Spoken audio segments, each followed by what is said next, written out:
welcome to devlog number 15.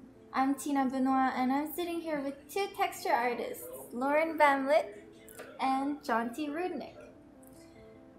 Today, we have gathered a lot of questions from you, the community, on our forums in the subforum developer outreach.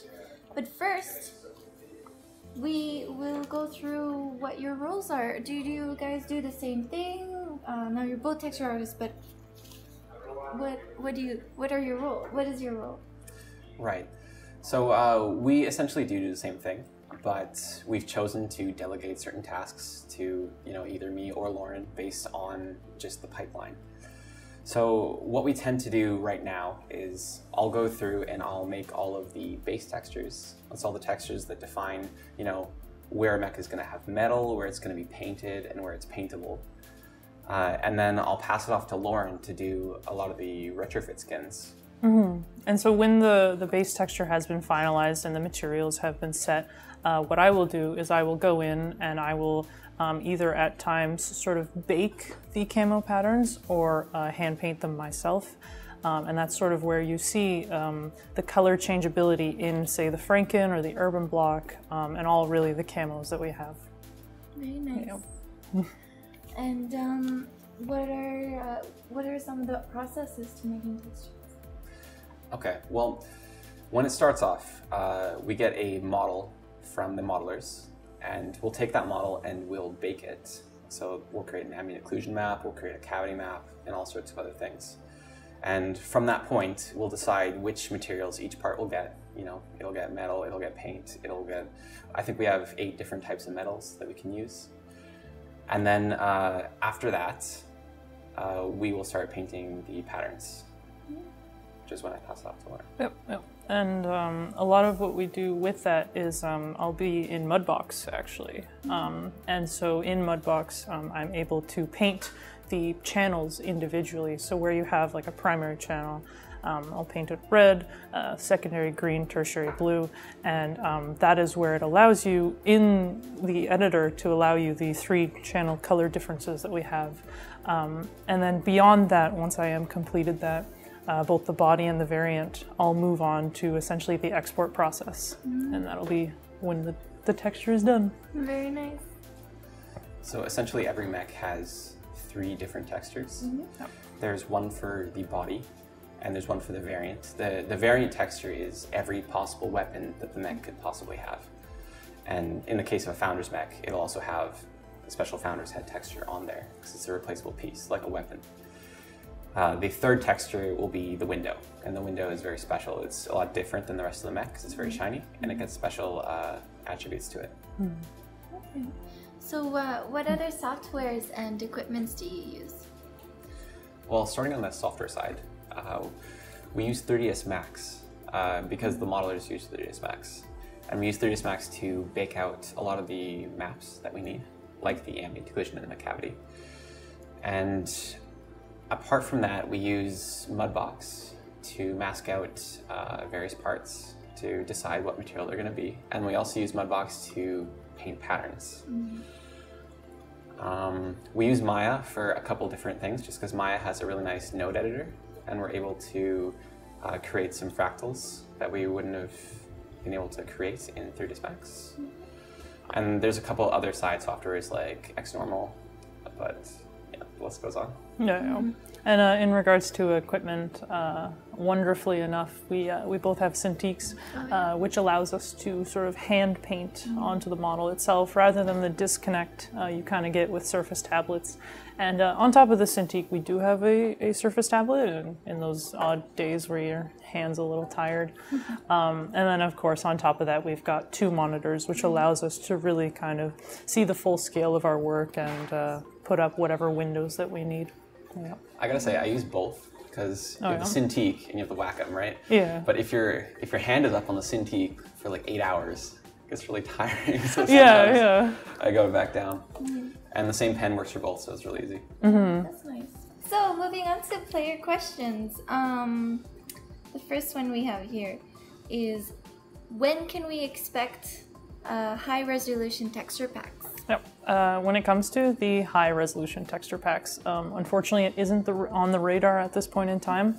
As much as Jonty and I would really love to see our textures in a higher resolution, it would involve a lot of resources that we just don't really have enough time to allot at this point, especially since it would require different hands and certainly an amount of testing as well, because we do have players on low-end machines and high-end machines.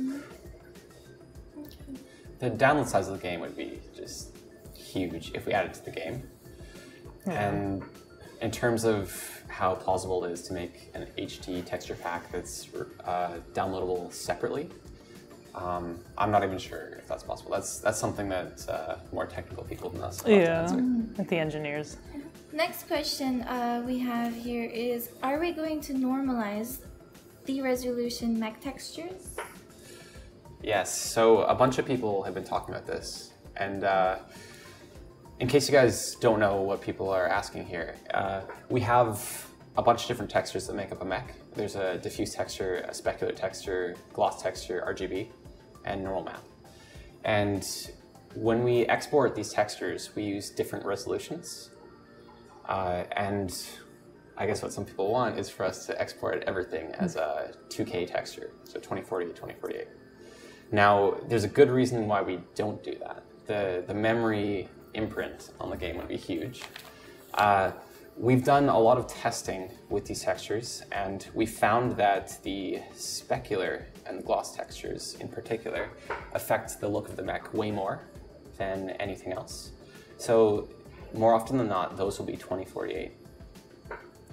In terms of the diffuse, that actually affects the look of the mech much less than you might expect, because the RGB channel actually overwrites the diffuse. So even if you have 2048 RGB and you put that over 1024 diffuse, it'll actually look like a 2048 texture. Now, normal maps, we're going forward, we're always going to be using a 2048 for those.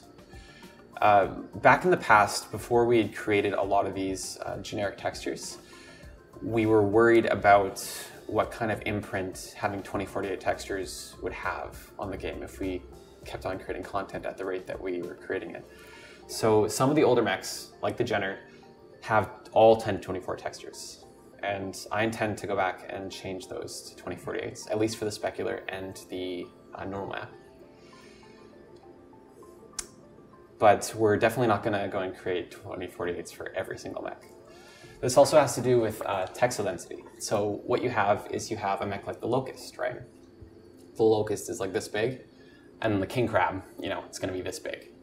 Okay? If they both get a 2048 texture, the texel density of the Locust is going to be much higher.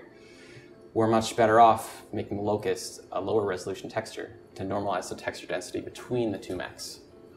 And some mechs, like the Black Knight, actually, that I was just working on recently, you know, it's a big mech, and even though it's a heavy and not an assault, I might give it a 2048 texture just to normalize the texture density. Apart from that, we have very high detailed skins in some cases, like the Franken.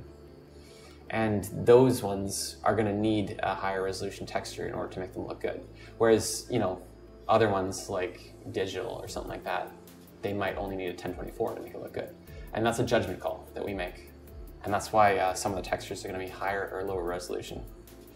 And I took a look at the thread that you guys linked, and one of you guys actually managed to catalog every texture that we have in the game. And I have to say, I'm quite impressed. Yes. And that's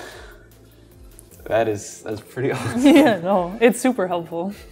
Yeah, and I actually will take a look at that in depth, and I will make sure that some of the older mechs, like I mentioned, will come up to our current standards of texture size now that we've got our skins all locked down. So thank you for that. Yeah. Nice. So next question is, are we going to fix the translation issues in the Inner Sphere faction skins? Yeah, that's of course a little bit of a tricky scenario that we're well aware of the translation issues, and this was even before my time.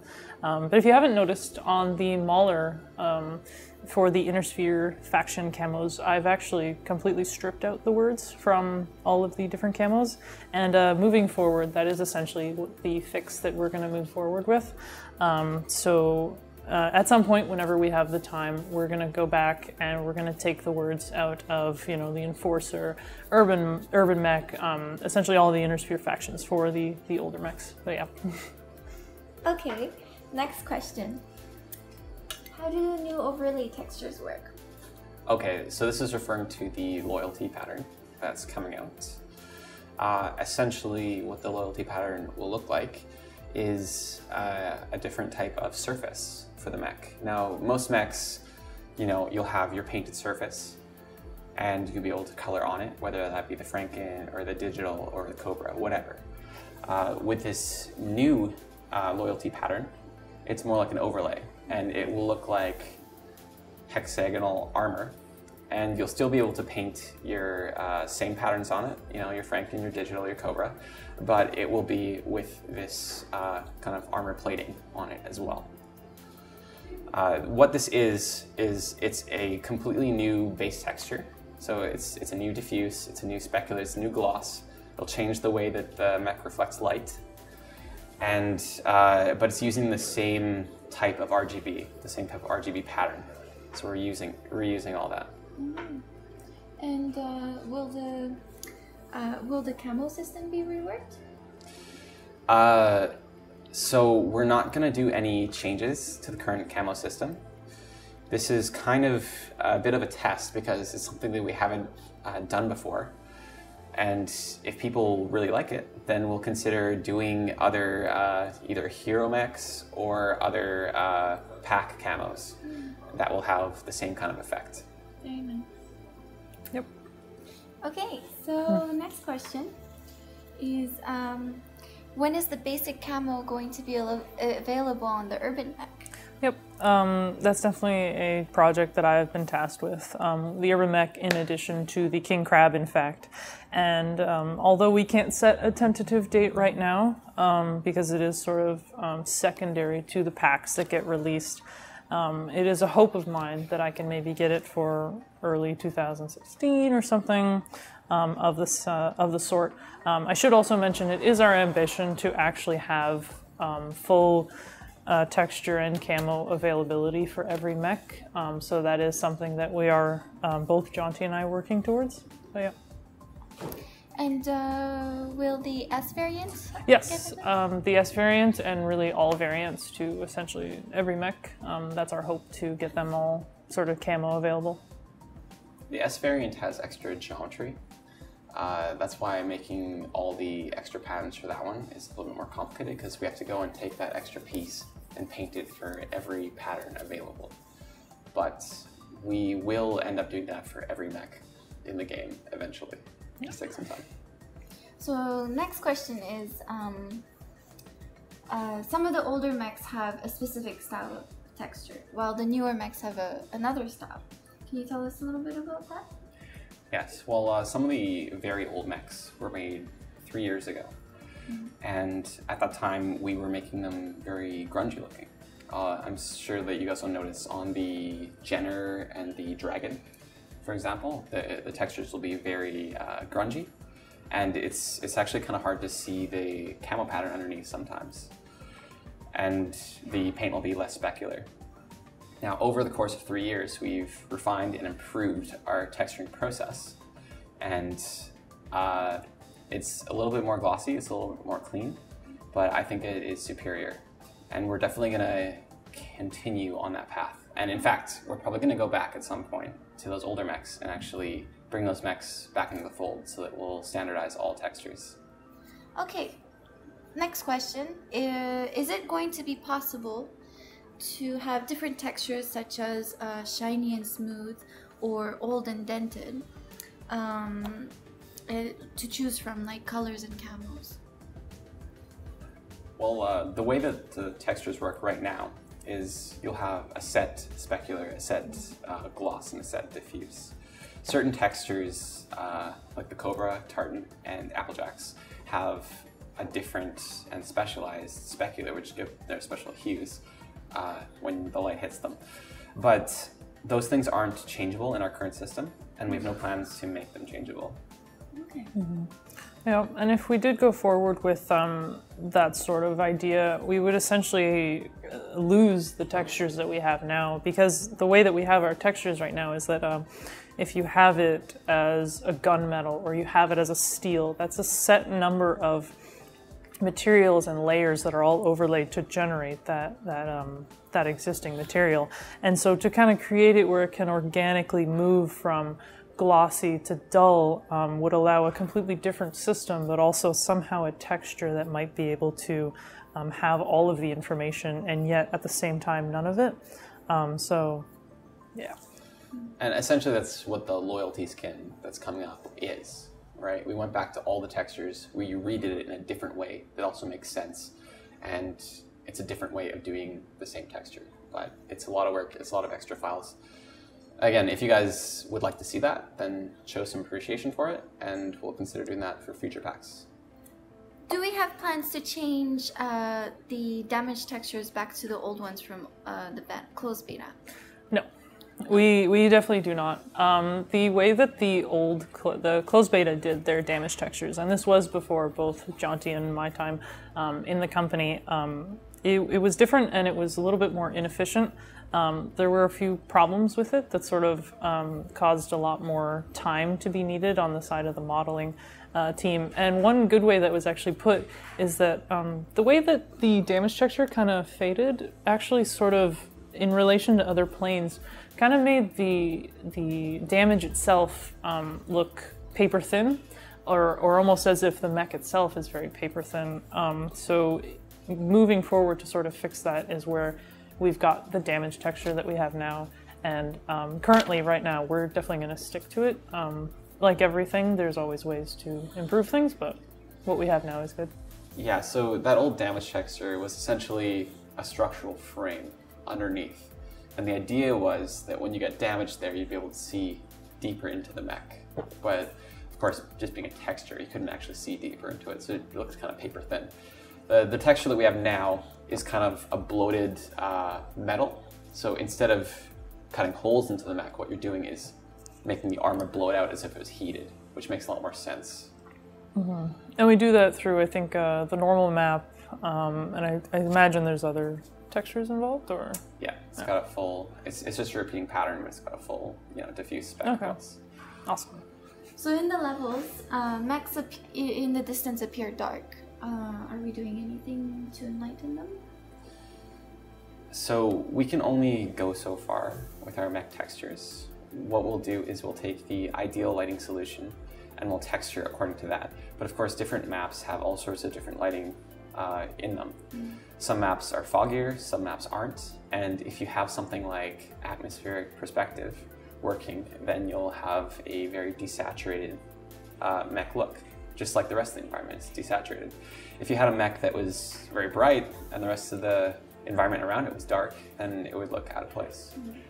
Mm-hmm. And then you got to keep in mind, these mechs are huge, and the distance in which we are viewing them isn't just sort of like across the table like this. Like, we could be meters and kilometers apart from one another, so that's where sort of atmospheric effect and even fog effects kind of play into the appearance of the mech.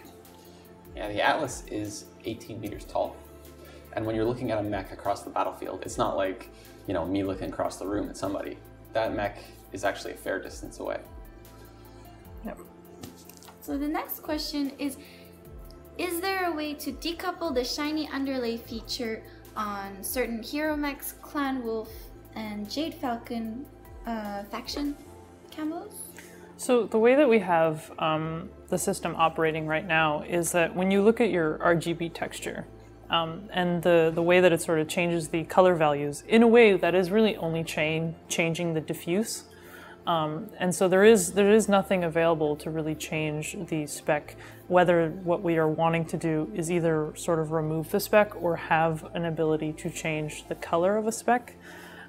So we do not have that ability. Yeah, so with the RGB texture, that's controlling the colors that you're able to choose. That's essentially modifying the diffuse texture in a way that allows you to choose whichever colors you want. we don't have that functionality for the specular. And if we were to have that, it'd be a whole another set of textures. We'd have to have engineers working on the whole system. Like, we're not planning to do anything like that in the near future. So with the Wave 3 invasion variants, we're able to change the patterns and the 3 colors. Are we going to have that for the invasion variants from Wave 1 and 2? Yep. I should preface this and say that the invasion skin itself will never have 3 channels. It was designed that way to only have 2. But what we would like to do is that so the invasion variants themselves can utilize the basic camos and the clan faction camos. And so like Invasion 3, we are definitely moving to do that for 1 and 2, but much like a lot of the backlog that we have, it is just sort of moved, and whenever we have the time, we will dedicate it to working on it. The reason it's going to take extra time is because there's actually extra invasion pieces. Now, what we want to do is actually have those pieces paintable, which means that we need to go to each of those patterns, like the Cobra, like the Franken, and actually make sure that each of those pieces gets the proper paint for that pattern. So we're going to have to go back and paint a couple just random pieces, which will take a bit of time. Yep. So we have only one question left, and it's about the pilot model. Are we planning to redo the texture? We're actually planning to redo the entire pilot model, and we have someone working on it. Once it's done being modeled, then we'll for sure take a pass on it for textures. Yep. And it would be honestly a waste of time to kind of update the texture that we have now for the current pilot model. So it would just be better for us to have the new model and then move from there. Yeah. Well, great. Thank you very much for your time. That's the end of devlog number 15. Awesome. Until next time, MechWarriors. Bonsoir.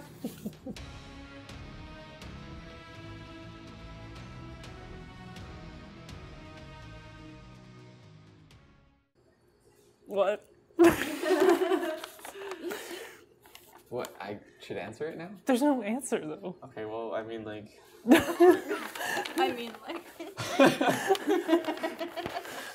Right, so... I'm not sure what the question is.